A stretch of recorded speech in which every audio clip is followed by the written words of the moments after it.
নমস্কার বন্ধুরা, তোমরা সবাই কেমন আছো? আশা করছি তোমরা সবাই ভালো আছো।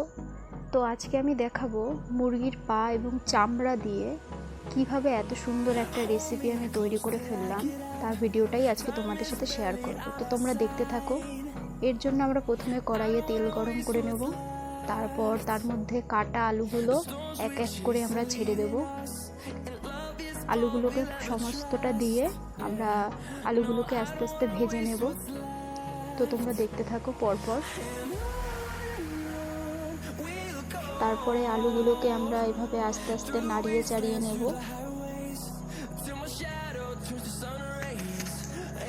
আলুগুলোকে কিছুক্ষণ কড়াইয়ের মধ্যে রেখে তার মধ্যে আমরা একটু হলুদ দিয়ে নেব। এবার হলুদটা দিয়ে আমরা আবার আলুটাকে ভালো করে নাড়িয়ে নেব।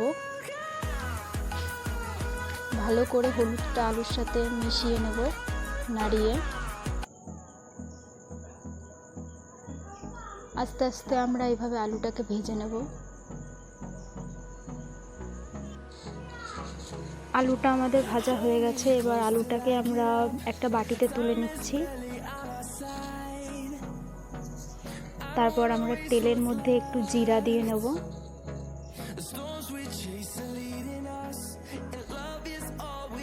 তারপর আমরা এখানে একটুখানি পেঁয়াজ দেব।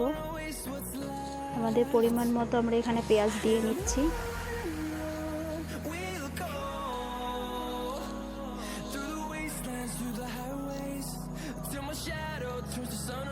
তো তোমরা দেখতে থাকো গাইস পরপর। এবার পেঁয়াজটাকে আমরা ভেজে নেব।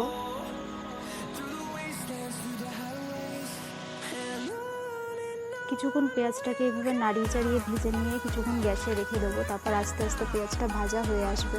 তো তোমরা দেখতে থাকো।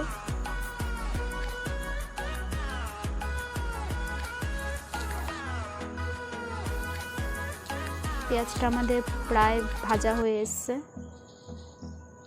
এই যে দেখতে পাচ্ছ পেঁয়াজটা আমাদের পুরোই ভাজা হয়ে গেছে। এর মধ্যে আমরা আমাদের মশলাটা দিয়ে দেবো। এখানে আমরা মশলা হিসাবে ব্যবহার করেছি শুকনো লঙ্কা, পেঁয়াজ, আদা, রসুন পেস্ট করে নিয়েছি, সেটাকে আমরা এই পেঁয়াজের মধ্যে দিয়ে দিলাম।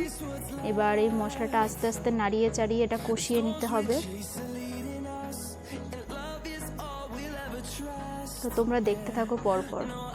তারপর আমরা এখানে মশলার মধ্যে একটুখানি জল দিয়েছি, বেশি না, অল্প একটু জল দিয়েছি। তারপর এভাবে মশলাটাকে নাড়িয়ে মশলাটাকে ভালো করে কষিয়ে নিতে হবে। তো তোমরা দেখতে থাকো পরপর।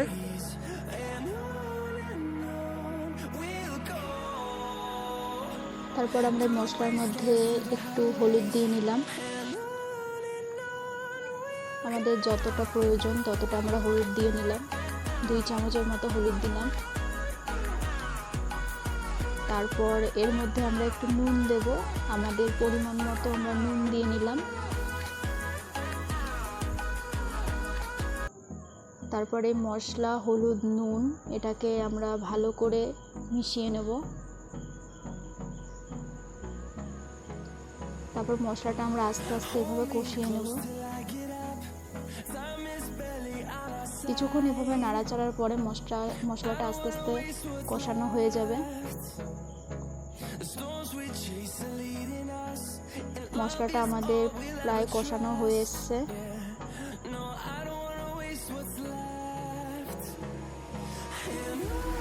এবার এই কষানো মশলার মধ্যে আমরা আমাদের মুরগির পাগুলো এবং চামড়াগুলো এক এক করে দিয়ে দেবো পুরোটাই।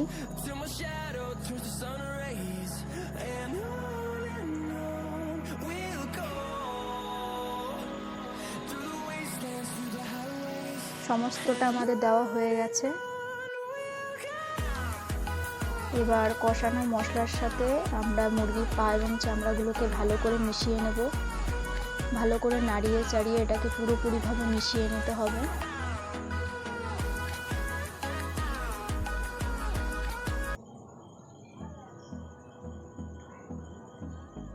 ভালো করে নাড়িয়ে মেশাতে হবে যাতে পুরো পা এবং চামড়াগুলোর সাথে মশলাগুলো খুব ভালোভাবে মেশে। এভাবে মশলাটা মেশানোর পর আস্তে আস্তে আমরা এর মধ্যে আমাদের ভেজে রাখা আলুগুলো দিয়ে দেবো। তারপর ভেজে রাখা আলু এবং মুরগির পা এবং চামড়াগুলোকে আস্তে আস্তে এভাবে মিশিয়ে নেব।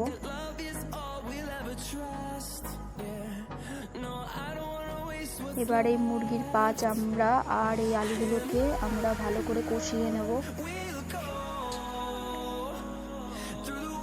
ভালো করে নাড়িয়ে চাড়িয়ে এগুলো কষিয়ে নিতে হবে।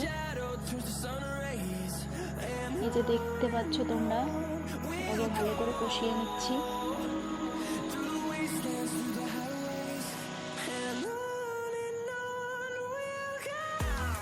এটা প্রায় ভালো করে কষানো হয়ে এসছে। তারপর আমরা এর মধ্যে জল দিয়ে নেব। আমাদের পরিমাণ মতো আমাদের যতটা জল প্রয়োজন ততটা জল আমরা দিয়ে নিচ্ছি।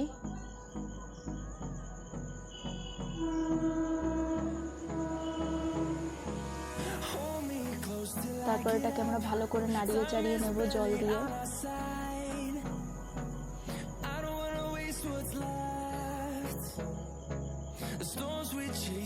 এবার এটাকে কিছুক্ষণ এভাবে রেখে দেওয়ার পরে এটাকে ভালো করে নাড়িয়ে চাড়িয়ে রেখে দেব।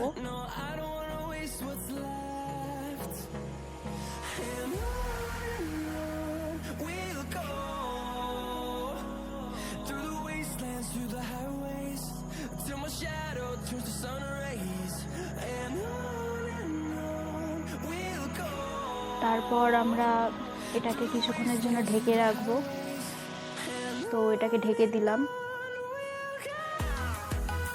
কিছুক্ষণ ঢেকে রাখার পরে আমরা ঢাকনাটা তুলে দেবো।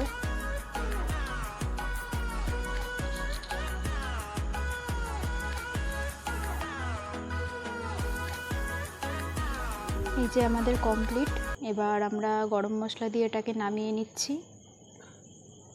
অ্যাট লাস্ট রেডি আমাদের মুরগির পা এবং চামড়া দিয়ে তৈরি রেসিপি।